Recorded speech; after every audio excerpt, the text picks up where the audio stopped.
अब हम पढ़ेंगे actionable claim section 3 transfer of property act. तो ट्रांसफर ऑफ प्रॉपर्टी एक्ट के सेक्शन 3 में कुछ इंटरप्रिटेशन दी हुई हैं, कुछ वर्ड्स की। ये वह वर्ड हैं जो ट्रांसफर ऑफ प्रॉपर्टी एक्ट में यूज होते हैं। अब एक्शनेबल क्लेम सेक्शन 3 को समझने के लिए आप मेरी दो कहानी सुनिए। दो कहानी सुनाऊंगा मैं आपको। पहली कहानी सुनिए। पहली कहानी की ये स्टोरी है कि मेरा एक फ्रेंड, उसको पैसे की ज़रूरत थी। उसने अपने कज़न से पूछा, आप मुझे पैसे उधार दे सकते हैं? कज़न ने बोला, मैं देने के लिए तैयार हूँ, लेकिन पहले बताइए कि कितना उधार है। उसने बोला 1 लाख। कज़न ने फिर बोला कि 1 लाख तो बहुत ज़्यादा है। फिर कज़न ने बोला कि चलो ठीक है, मैं तुम्हें 1 लाख दे देता हूँ, तुम मुझे कोई प्रॉपर्टी या कोई भी चीज़ सिक्योरिटी के तौर पर मुझे दे दो। इसलिए अगर तुम पैसे ना लुटा सको तो मैं वह प्रॉपर्टी बेचकर पैसे की भरपाई कर लूँगा। फिर पर्सन ने बोला, चलो ठीक है, मेरी एक कार है, आप कार रख लीजिए। अगर मैं पैसे नहीं वापस करता तो आप उस कार को सेल कर अपने पैसे ले लेना। अब उसने कार रख ली और उसे पैसे दे दिए। परंतु जब पैसे वापस करने का समय आया तो कज़न ने बोला कि मेरे पैसे वापस कर दो।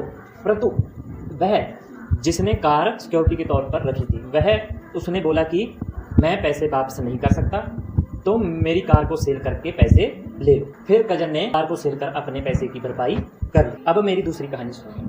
किसी पर्सन ने किसी और पर्सन से 15,000 रुपये उधार पर लिए, परंतु जब पैसे वापस करने का समय आया फिर वह पैसे वापस नहीं कर रहा, और जिसने पैसे उधार पर दिए थे उसने सिक्योरिटी के तौर पर भी अपने पास कुछ नहीं रखा, और वह पर्सन भी बोल रहा है कि मैं तुमको पैसे वापस नहीं करूंगा, तुमसे जो होता है तुम कर लो। अब मेरा उसके ऊपर दावा है पैसे लेने का, मैं उसके ऊपर एक्शन ले सकता हूँ। इसको बोला गया है एक्शनेबल क्लेम। अब आप बोलोगे कि जो फर्स्ट स्टोरी थी उसके बीच भी हम एक्शनेबल क्लेम कर सकते हैं, लेकिन जो पहले वाली स्टोरी थी उसके बीच में उस पर्सन ने सिक्योरिटी के तौर पर कुछ रख लिया था, उसे मॉर्टगेज बोलते हैं। अगर हमारे पैसे वापस नहीं होते तब हम उस चीज को सेल कर पैसे ले सकते हैं, परंतु जब हमारे पास सिक्योरिटी के तौर पर कुछ नहीं होता तब हम उस पर्सन के ऊपर एक्शन ले सकते हैं। इसको बोला गया है एक्शनेबल क्लेम। जो फर्स्ट वाली स्टोरी थी वह था सिक्योर डेटर, परंतु जो सेकंड वाली स्टोरी है वह है अनसिक्योर डेटर। शायद इससे मेरी दो स्टोरी से आपको डेट के बारे में पता लग गया हो। डेट 2 प्रकार का होता है, secure debtor, unsecure debtor. Secure debtor वह होता है जिसके लिए हमारे पास कोई सिक्योरिटी होती है कि हमारा पैसा अगर वापस नहीं आ रहा तो हम उस चीज़ को सेल कर पैसे ले सकते हैं, परंतु अनसिक्योर डेटर वह होता है जिसके लिए हमारे पास कोई सिक्योरिटी नहीं होती। सिक्योर डेटर में कोई भी प्रॉपर्टी रखी जाती है, मूवेबल प्रॉपर्टी, इनमूवेबल प्रॉपर्टी भी हो सकती है। अब हमें फर्स्ट पॉइंट पता लग गया है कि जब अनसिक्योर डेटर होगा तभी एक्शनेबल क्लेम हो सकता है। अब आगे बढ़ने से पहले हम प्रॉपर्टी को भी पढ़ लेते हैं। प्रॉपर्टी 2 प्रकार की होती है, मूवेबल प्रॉपर्टी, इनमूवेबल प्रॉपर्टी। जो ट्रांसफर ऑफ प्रॉपर्टी एक्ट है वह आमतौर पर इनमूवेबल प्रॉपर्टी पर बेस्ड है, परंतु कुछ प्रोविजन मूवेबल प्रॉपर्टी के लिए भी है। अब आगे बढ़ते हैं। जो एक्शनेबल क्लेम होते हैं वह सेल्स का पार्ट नहीं होते हैं। हमारे पास कुछ लीडिंग केस है, state of Kerala and others versus Mini Shamsuddin and others 2009 का केस है ये। इसमें ये बताया है कि ऑनरेबल कोर्ट ने कि जो एक्शनेबल क्लेम होते हैं वह गुड्स भी होते हैं और इनमूवेबल प्रॉपर्टी भी होते हैं, परंतु वह सेल्स टैक्स के प्रोविजन में नहीं आते।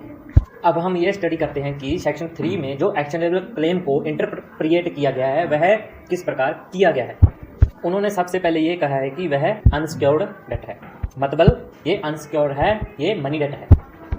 अब उन्होंने इस बात को भी 3 तरीकों से कहा है। Number 1 existence, number 2 accruing, number 3 conditional या कंटिंजेंट। अब हम इन सभी चीज़ों को समझेंगे। सबसे पहला है एग्जिस्टेंट। एग्जिस्टेंट का मतलब होता है कि कोई चीज़ पास्ट में से चली आ रही है और प्रेजेंट में ड्यू हो गई है। आपने सुना होगा कोई वर्ड अरियर्स ऑफ रेंट। जो अरियर्स ऑफ रेंट होते हैं वह एग्जिस्टेंट का पार्ट होते हैं। अरियर को बोलते हैं बकाया ऑफ रेंट, मतलब बकाया किराया। हम समझते हैं, मान लीजिए हम किसी भी कहाँ भी पर अगर रेंट पर रहते हैं तो हमको किराया 1 महीने बाद भरना पड़ता है। कहीं पर तो पहले भी दे दिया जाता है, परंतु आमतौर पर किराया 1 महीने के बाद भरना पड़ता है।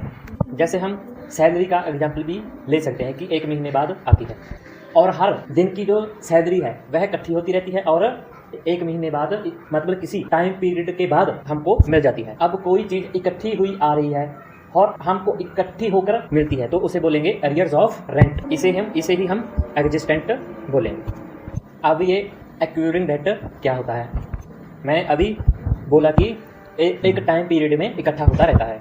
जैसे कि अगर किसी ने बोला कि हर महीने की 5 तारीख को मेंटेनेंस अलाउंस पे करना है आपने, हर महीने की 5 तारीख को आपने मेंटेनेंस पे करना है, तो हर महीने की 5 तारीख होगी ना, तो इसलिए ये इकट्ठा होता रहेगा। तब जब वो डेट आएगी ना, पैसे देने की डेट आएगी ना, डेट हो जाएगा। अब हम समझते हैं कि अगर इकट्ठा हो रहा है मतलब कोई भी चीज़ है जो इकट्ठी हो रही है, जैसे हम मान लीजिए कि 5 तारीख को सैलरी इकट्ठी हो रही है, तो इसको बोलेंगे एक्वायरिंग। जब हमको इकट्ठा होके मिलेगा उसको हम बोलेंगे एग्जिस्टेंट। ओके, अब हम पढ़ते हैं कंडीशनल। कंडीशन कैसे? किसी कंडीशन के ऊपर डिपेंड करता है। मान लीजिए ए ने बी को बोला कि मैं तुम्हें 1000 रुपये दूंगा अगर सी मेरा ये काम कर दे। तो अगर सी ए का काम कर देगा तो ए बी को 1000 रुपये देगा। इसे बोला जाता है कंडीशन। कंडीशन है सी का काम करना ए के लिए। अब पढ़ते हैं कंटीजेंट। कंटीजेंट का मतलब है जब कोई फ्यूचर में किसी फैक्ट का होने पर कोई कंडीशन होगा। मान लीजिए कोई व्यक्ति किसी से कहता है अगर इस बार सर्दियां काफ़ी हुई फिर मैं आपको 1000 रुपये दूंगा। इसका मतलब फ्यूचर में कोई काम होगा फिर उसको पैसे मिलेंगे। इसको बोला जाता है कंटीजेंट। अब इन्होंने हमको सेक्शन 3 में एक्शनेबल क्लेम के बारे में सबसे पहले अनसिक्योर्ड डेट समझाया। उससे अगला पॉइंट इन्होंने बोला कि claim to beneficial interest not in possession of the claimant. ये बहुत ही ज्यादा इंपॉर्टेंट है। अगर कोई प्रॉपर्टी, इसके बीच ये याद रखना, सबसे पहली प्रॉपर्टी है मूवेबल प्रॉपर्टी, दूसरी है जो क्लेमेंट है उसका बेनिफिशियल इंटरेस्ट है प्रॉपर्टी में। किस तरीके का? जब वो एग्जिस्टेंट है या एक्वायरिंग है या कंडीशनल है या फिर कंटिंजेंट है। तीसरी बात ये आती है कि क्लेमेंट के पास पोजेशन नहीं है, not in possession of Clement. जिसके खिलाफ वो क्लेम लेके जा रहा है पोजेशन उसके पास है, कब्जा उसके पास है जिसके खिलाफ क्लेम लेके जा रहा है। जैसे हमने एग्जाम्पल में भी पढ़ा था कि 15,000 उस व्यक्ति ने ले लिए हैं हमसे, ठीक है ना। पोजेशन, कब्जा उस व्यक्ति के पास है जिसके खिलाफ हम क्लेम लेके जा रहे हैं। अगर पोजेशन हमारे पास होगा तो हमको क्लेम करने की जरूरत ही नहीं है, ठीक है। तो इसका मतलब ये है कि पोजेशन उसके पास है जिसके खिलाफ हम क्लेम लेके जा रहे हैं। पोजेशन किसी भी प्रकार का हो सकता है, एक्चुअल पोजेशन भी हो सकता है, कंस्ट्रक्टिव पोजेशन भी हो सकता है। अगर आपके पास किसी भी प्रकार का पोजेशन नहीं है तो उसे बोलते हैं not in possession of the Clement. अगर हमारे पास पोजेशन है तो हम एक्शनेबल के बेस पर क्लेम लेके नहीं जा सकते।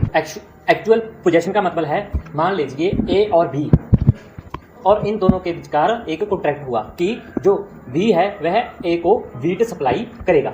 अब ए ने बी को पैसे दे दिए परंतु बी ने ए को वीट सप्लाई नहीं की। अब पोजेशन किसके पास है? बी के पास है, क्योंकि वो ए से पैसे ले चुका है। एक्चुअल पोजेशन इसके लिए है कि बी ने ए को पैसे वापस नहीं किए हैं। और कंस्ट्रक्टिव पोजेशन इसलिए होगा कि बी ने वीट को किसी स्टोर में रखा हुआ है और स्टोर की चाबी है जो ए को पकड़ा रखी है, तो यह समझा जाएगा कि वह वीट उसने ले लिए हैं।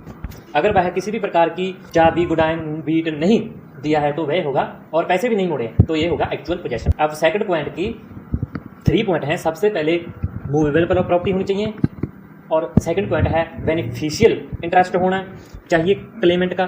थर्ड पॉइंट है नॉट टू बी पोजेशन उसके पास नहीं होना चाहिए। अब हम इसकी एग्जांपल देख लेते हैं। जुडिशियल एग्जाम में ये बहुत आती है, एक्शनेबल क्लेम फॉर हर डर। ये 2 चीज़ें बहुत ज़्यादा पूछी जाती हैं कि ये एक्शनेबल क्लेम है या नहीं। इसके लिए हम समझते हैं कि ये दोनों एक्शनेबल क्लेम हैं, क्योंकि actionable claim for arrears of rent की जो इकट्ठा होता रहता है वह एक्शनेबल क्लेम में आता है। अगर कोई insurance company claim for money due under insurance policy, अगर कोई क्लेम है पॉलिसी के द्वारा तो वो भी एक्शनेबल क्लेम में आ जाएगा। मुस्लिम वुमेन का अधिकार अपने डॉगर के लिए, वो भी एक्शनेबल क्लेम में आ जाएगा। Right to get the proceed of a business, जब कोई पार्टनरशिप फर्म डिसॉल्व होती है तो जो भी सेल होने के बाद मिलता है वह समय आ जाता है, ये भी एक्शनेबल क्लेम है। इसमें एक केस लॉ है जुगल किशोर सराफ वर्सेस रो कॉटन लिमिटेड 1954। इसमें यह बोला गया कि जजमेंट डिक्री एक्शनेबल क्लेम में नहीं आते। एक क्वेश्चन और पूछा जाता है कि एक्शनेबल क्लेम में लॉटरी इंक्लूड है या नहीं। इसका मीनिंग है कि लॉटरी इंक्लूड है। यस, एक्शनेबल क्लेम में लॉटरी इंक्लूड है। इसका एक केस आया था, इसका जो पहला आया था केस वो ये है act हनराज versus state of Tamil Nadu 1996। ये पहला केस है जिसमें कहा गया था कि लॉटरी भी इंक्लूडेड है एक्शनेबल क्लेम में। अभी हमने समझ लिया कि एक्शनेबल क्लेम अनसिक्योर्ड के लिए होता है। सेकंड पॉइंट समझा कि मूवेबल होती है, बेनिफिशियल होना चाहिए, पोजेशन नहीं होता। एक्शनेबल क्लेम का मतलब है कि जिसके लिए एक्शन लेके जा सकता हूँ, जा सकती हूँ, वह एक्शनेबल क्लेम में आते हैं। कुछ एग्जाम्पल हैं: claim for arrears of rent, claim for money due under insurance policy, Muslim women claim for the right to get the procedure of a business. इसमें हमने केस पढ़े हैं। ये